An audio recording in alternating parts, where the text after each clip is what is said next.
les noirs du BTS qui rentrent et qui vont passer sur le côté gauche, donc qui vont rester sur le côté gauche de cette pelouse.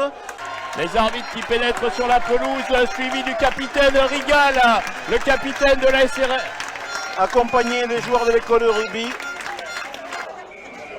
Et voilà, c'est parti, coup d'envoi très loin dans les bras de Horieux. Horieux qui a l'habitude de faire ses réceptions de coup d'envoi. Et donc le ballon qui va être posé au sol par cette équipe du Boucau qui va pouvoir se dégager peut-être, non, qui vont recréer de nouveaux points d'efficacité où ils décident d'attaquer depuis leur but. Et ça, gonflé, mais ça joue les ballons ça... avec... Oui, continue.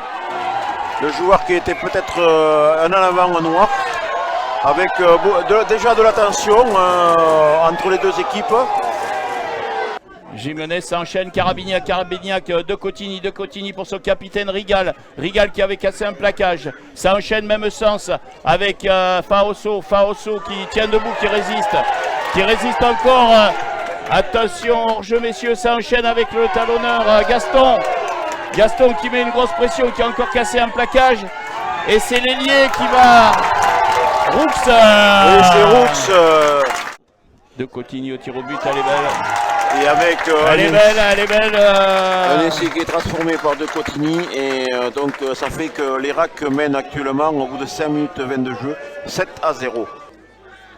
Avec un lancer fond de touche, et une belle récupération. De Loré pour Chamoulot pour Ducollet. Ducollet qui essaye d'avancer, qui est pris. Ça va enchaîner, attention, pénalité. Jardine qui a un coup de pied très puissant et qui Jardine qui met les 3 premiers points pour le BTS. C'est solide. Mazzolini qui est pris mais qui n'est pas mis au sol, qui permet de faire vivre le ballon avec toujours le numéro 2 Gaston qui arrive lancer. Dans l'intervalle, le ballon est toujours... Une main noire a été mise sur le ballon pour attarder et donc c'est une pénalité qui sera pour cette équipe de l'Irak. Et qui continue à jouer, qui joue très bien et qui donne le ballon à son ailier. Jimenez qui a été pris, mais l'arbitre va revenir à la faute. Et 3 points de plus pour l'Irak qui porte le score à 10-3. 18-45. Ça repart par la salle. Très beau jeu au pied. Attention, le BTS n'est pas dessous. Ouais. Ça croise. Ça, c'est des fautes un petit peu dommage de... Et Jardine avec la gâchette qu'on lui connaît. Qui transforme cette pénalité. Voilà. Donc le ballon qui est de nouveau écarté avec Anania. Attention, le ballon qui peut être... Il y avait un joueur qui est noir qui a mis les mains sur le ballon, mais non, c'est à Faosso. Faosso qui avance de nouveau, mais qui vient pris au niveau des jambes. Le ballon qui tarde à sortir avec un en avant du numéro 2, le talonneur qui a glissé en récupérant ce ballon. Mais le ballon est noir et l'arbitre laisse laisser davantage. Et attention, alors visiblement il y a un geste... Et c'est fait, donc l'Irak qui reprend ses 7 points d'avance devant cette équipe du Boucau. Boucau qui essaye de faire du jeu et qui ne démérite pas. Avec le ballon qui est mis en fond de Moll, le Moll qui avance, les Noirs qui sont pris de vitesse. Et un joueur bleu qui est parti, le joueur qui est mis au sol par Horieux.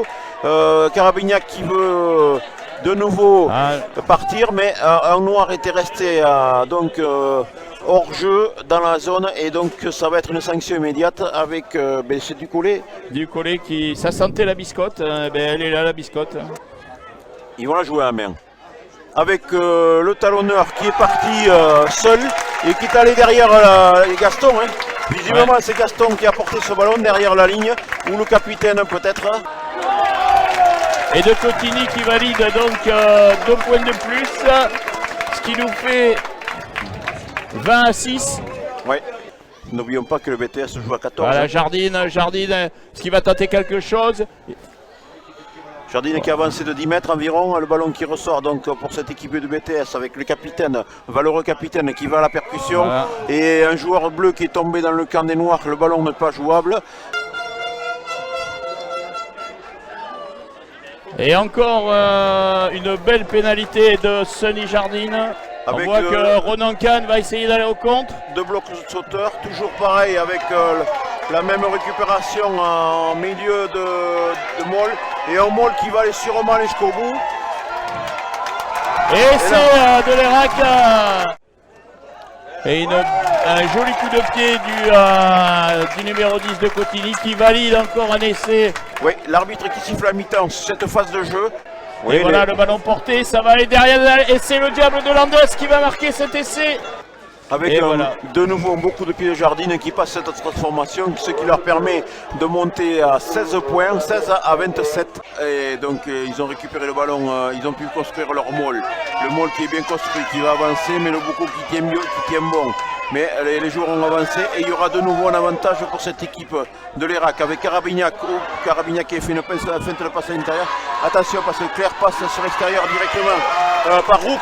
Roux qui a des cannes qui tapent le ballon et qui est dans les mains de Noir qui revient sur les joueurs bleus. Il y aura un avantage sur cet en avant, involontaire bien sûr. Et donc de nouveau une passe au pied du numéro 10 de Cotigny. Ils vont prendre la pénalité. Et de Cotigny qui valide cette pénalité. Voilà, de nouveau, qui va lui créer un point d'effraction, qui écarte bien le ballon, qui donne bien à Fausso qui avance, qui réussit à donner donc au numéro 16 Gast qui suivait bien. Attention, l'Erac qui est sur l'avancée là. Le Boucau qui veut racher le ballon mais qui est pris avec de nouveau Gast.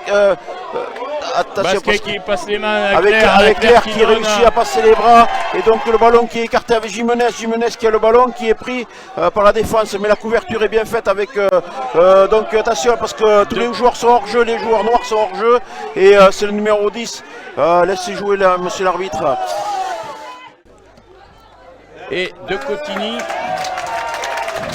Cotigny qui va littéralement poser ce ballon entre les poteaux et qui va permettre donc à cette équipe de l'Erac de mener sur le score de 33 à 16. Trébu qui met le feu de nouveau avec un ballon qui est donné pour Jardine. Jardine qui est-ce qu'il va réussir à aller au bout.